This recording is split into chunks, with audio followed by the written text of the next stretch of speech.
to see all of you. Welcome to the White House.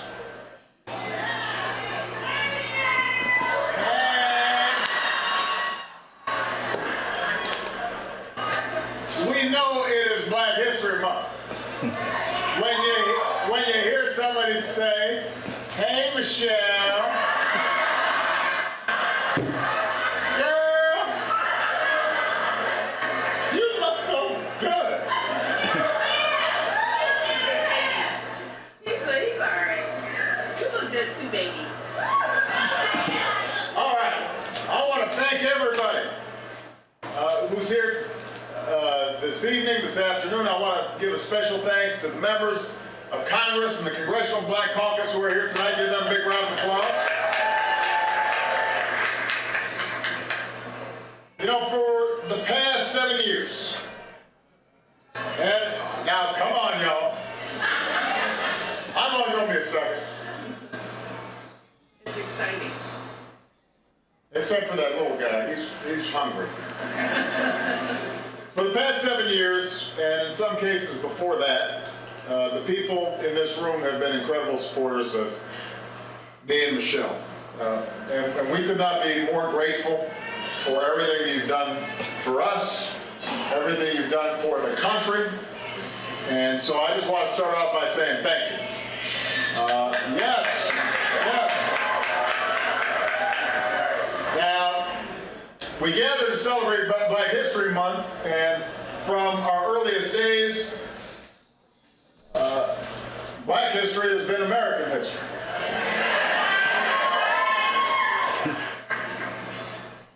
We're the slaves who carried the stone to build this White House.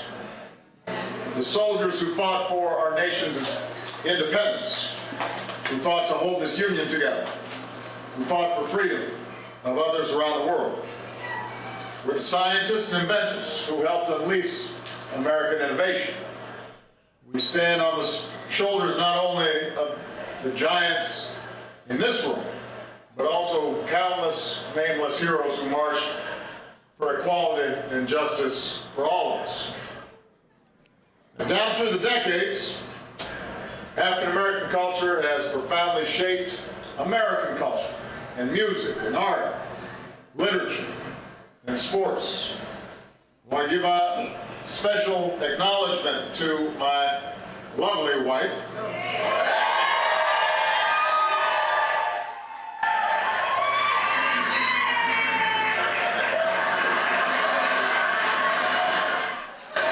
Because just last week she hosted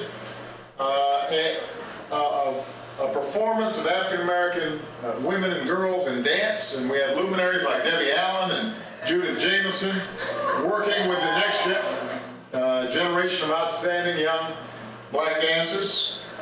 It was apparently an incredible event. I was not invited. My dance moves did not make the cut. So we are so proud to honor this rich heritage, but Black History Month shouldn't be treated as though it is somehow separate from our collective American history, or somehow just boiled down to a compilation of greatest hits from the March on Washington or from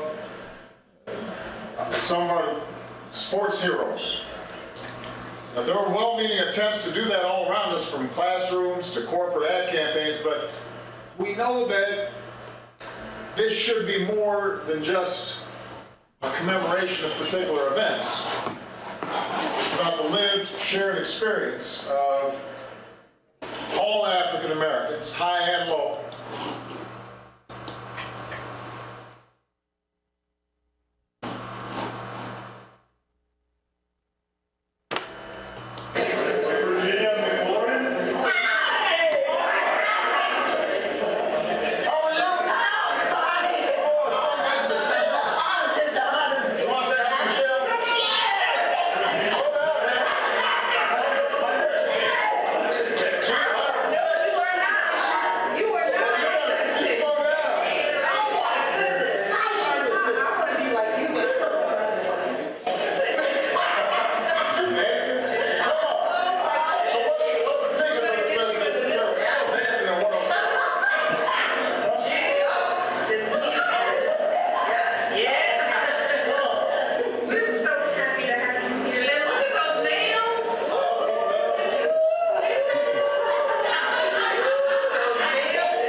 God, look with compassion on the 1 in 7 Americans who face hunger in this country. Preserve their dignity as they struggle to get enough to eat. Make those looking for jobs find new opportunities to earn a living. And may those who are homeless and unable to work be supported and sustained by their communities. Amen. And with that, I greet you to another episode of your Human Service News and Information. I'm Hassan Rashid, and I'll be here with you for approximately 25 more minutes. It's excellent being here with you, and it's such a great achievement to come into your lives like we do here daily at CCTV. And with that, I greet you with the universal, cordial, and greetings and of peace, and that is peace itself. Okay, I guess you got it. It's still Black History Month, and that was the opening video was a depiction or just a showing or some type of representation of the fact that Black History Month is still here. February is still here. Okay, and that was the president and his wife celebrating Black History Month, and I guess that's the 106-year-old woman who joined them at the White House for Black History Month celebration. So, I guess things are starting to pick up here too in Cambridge for Black History Month. This weekend, the big celebration is at the Cambridge YWCA with CCTV's own Lynette, okay? Lynette Sachs Laveau, okay? So she'll be hosting the Black History Month celebration this Saturday at the 7 Temple Street YWCA.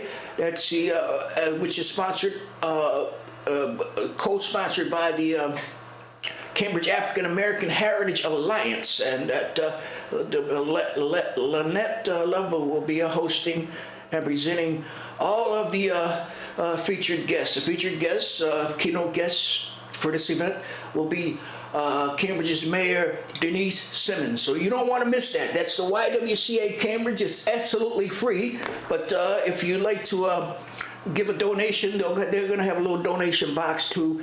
And the Cambridge African American Historical Alliance, they do great work in the Cambridge region. Okay, so once again, that's YWCA Cambridge, 7 Temple Street. And so if you'd like additional information on this event, you can call 617-955-3140. You're going to be hearing more about that later on in the broadcast. Okay, so I'd like to as Black History Month picks up or wind down in Cambridge. That's all right. It's about the last month of Black History Month, last week or so. So it's winding down, but there's still things happening all over the region. So we're going to try to share that with you too. Okay, but right now I found an article in the Huffington Mifflin Court. Okay, this article appears in the winter 2016 issue of The American, and it's entitled "A Day Living Almost Nothing in America" by Evelyn and H. Luke Schiffer. And this is about someone living for about $3 a day in America, okay? So, okay, the article, I quote, it goes like this. Families of TANF, the so-called welfare reform enacted in 1996 is a failure. For every 100 families in poverty in 1996, 68 received cash assistance. Now it's only 23 in 100.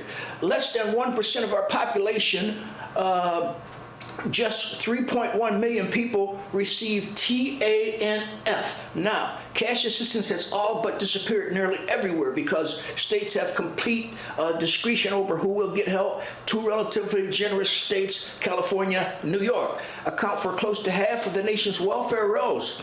The other 1.7 million recipients are divided among the remaining 48 states and the District of Columbia. No wonder 7.5 million people have no income other than food stamps, now known by the acronym SNAP. At any given time, the TANF is a success only by one indicator. It drastically cuts government aid to the very poor, okay?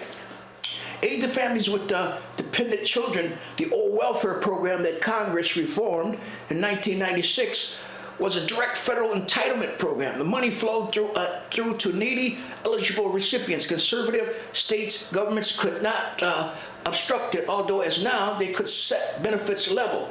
TANF, by contrast, is a block grant with fairly broad authority, so states are free to divert income support money to other uses loosely connected to children and families, like financing child welfare protection agencies. In other words, they can use the TANF block grant for what amounts to general budget relief. To make matters worse, federal funding for TANF has been stagnant since the law was enacted and is now worth 30% less than it was in 1996. By design, TANF made it easy for states to intentionally push people away from the program. One permitted technique is the increase of sanctions, which kick the recipients off the rolls for minor infractions. Another is the use of time limits, which the states can set at levels even stricter than the federal 5-year limit.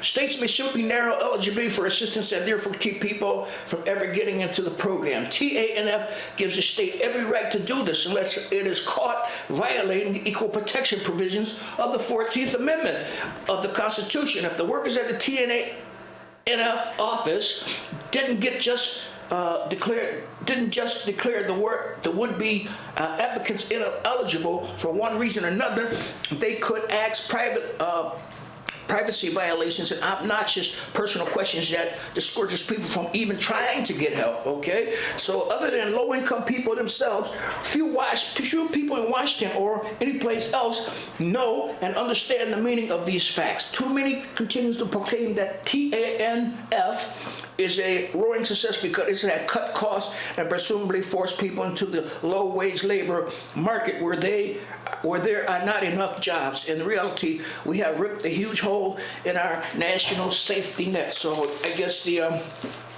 main point in this article was the fact that TANF is not what it claims to be, and that is a success. It's not a success, according to the authors. Okay, the Massachusetts Association of Public, hold it, this is a new one for me. Massachusetts MAMP. That's okay. That's the Massachusetts Association of Public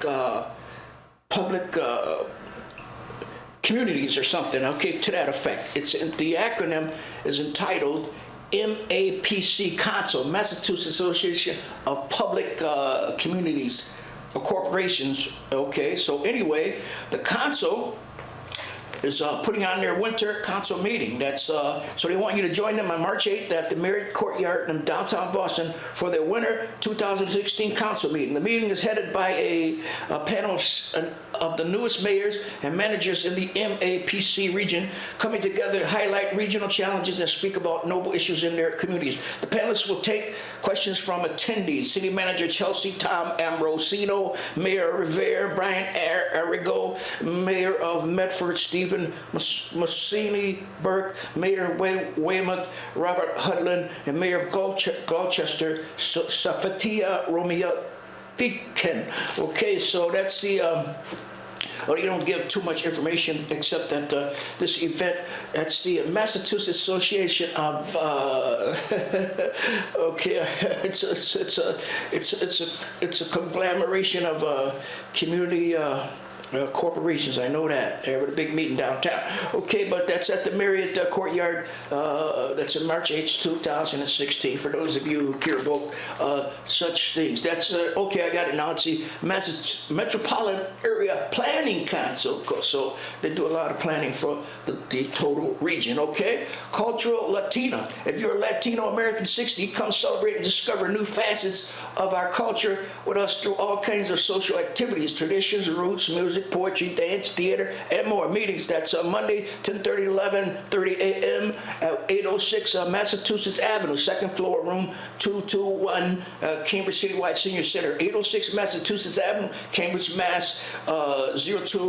02139. For more information, please call 617-349-6060. That's a Cultural Latina, Monday, 10:30 to 11:30, 806 Massachusetts, second floor, room 221, Cambridge Citywide Center. Okay. The Mass Union of Public Housing tenants, they're having the 2016 annual spring convention. That's Hotel 1620, formerly Radisson Hotel, 180 Water Street, Plymouth, Massachusetts, 20360. So the Mass Union of Public Housing Tenant Policy Board staff would like to announce that they're hosting the 2016 annual spring convention.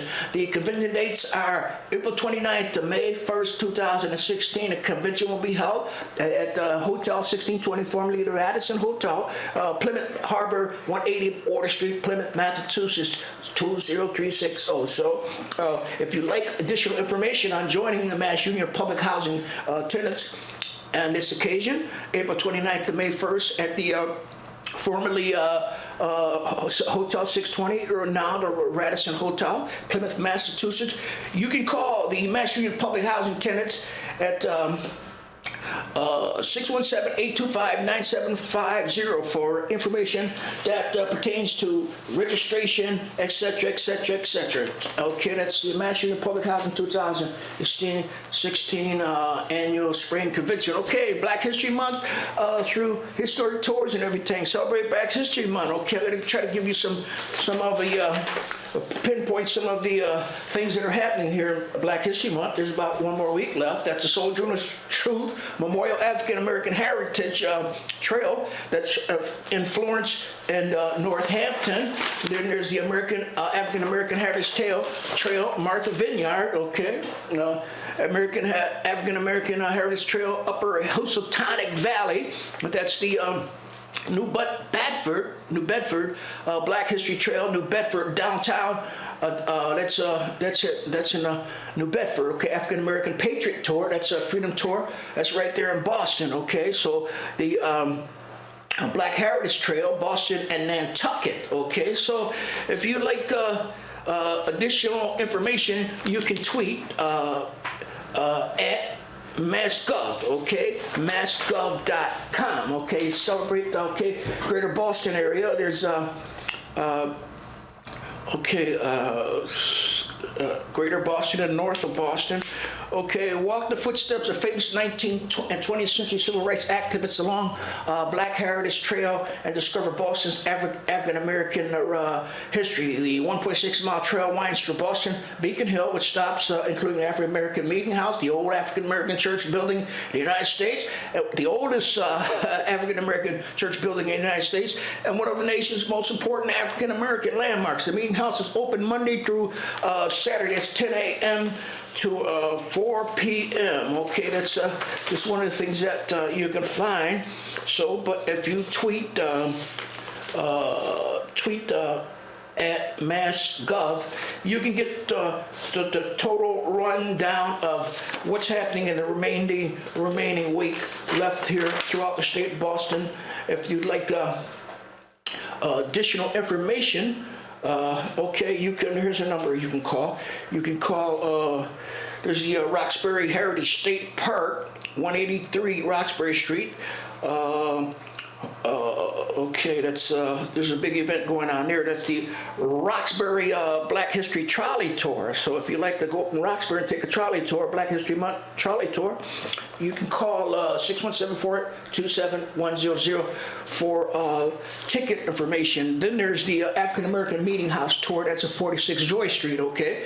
There's 617-725-002 for additional information on that, okay? I promise you that I'd get back to Lynette LaVou's, our local events here in Cambridge, okay? So there's a big one coming up right here in Cambridge, and I think it's one of the last events, Black History events in Cambridge for February 2016, and this event is sponsored by the Cambridge African American Heritage Alliance, okay? Making history. They cordially invite you to a Black History celebration presentation, special features unveiling the Cambridge African American Heritage Alliance's Black History quote by the Honorable, okay, special guest speaker, the Honorable Mayor Denise Simmons. So they're going to be revealing this quote that they've been working on. They call it the Black History quote. They had worked on it all year, all last year, and they plan to reveal it this year. So they want you to come out. That's Saturday, February 26, 2016, 4 p.m. to 6 p.m.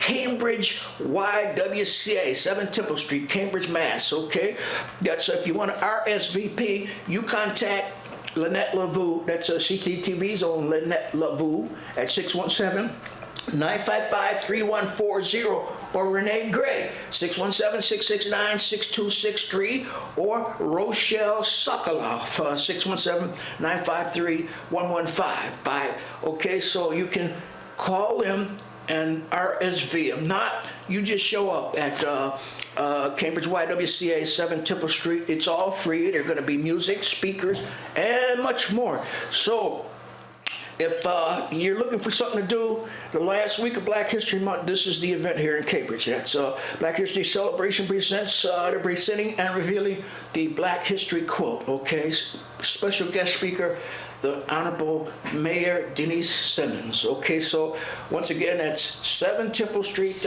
Cambridge, Massachusetts. Okay. Cambridge once again is poised to change history by making history at Black History Month event. That's September 27th, February 2016. A Black History Month cultural presentation has been planned by the Cambridge African American Heritage Alliance on Saturday 27. Went through that. So a Black History Month cultural presentation has been planned. We went through that. That's okay. So the Cambridge African American Heritage Alliance, award-winning affiliate of the Cambridge Historical Society, has conceptualized and created the exciting CAAHA. That's acronym for Cambridge African American Historical Alliance. So the quote's going to be revealed, and you get on over there. It's going to be a big celebration. That's 7 Temple Street, 4 to 6 p.m. That's the Cambridge Black History Month celebration. Okay, we got some other things I'd like to bring to your attention about Cambridge before we leave the air. We got a little bit more time left. The Cambridge Economic Opportunity Committee, 11 Emma Street, Cambridge, they're offering free tax preparations once again. That's you know, it's that time of the year when everybody's trying to get their taxes straight, their taxes submitted and everything. But if you like help, you need help, you can get your tax prepared for absolutely free at 11 Edmund Street, Cambridge. That's free tax preparation sites. There's another site too. I'm going to give you that one too in a few minutes. But this 11 Edmund Street, the telephone number is 617-868-2900. That's Cambridge Economic Opportunity Center, and they'll be offering, I guess, free tax preparations, clean on up until, I guess, the day before tax are required to be submitted. Okay, Cambridge Economic Opportunities Committee CEO is a certified IRS tax assistant. The CEO wants low-income earners to take full advantage of this tax assistance so that taxpayers keep their full refund by avoiding the use of for-profit taxpayer preparers. This free service begins. It's already begun, so all you got to do is get on over to 11 Emmett Street, Cambridge, or call 617-868-2900. And the other location is at the Cambridge Public Library, 449 Broadway, and they also do free tax assistance and preparations. Okay, so you know the library is open all day. You can go over there anytime. 449 Broadway, Cambridge Public Library, and 11 Emmett Street for okay, tax preparation. Okay, one more thing. The Cambridge City Council is offering once again this year the Cambridge City Scholarship Fund. So if you like to compete for a scholarship, you have until March 7th to do so. That's March 7, 2016. That's you submit.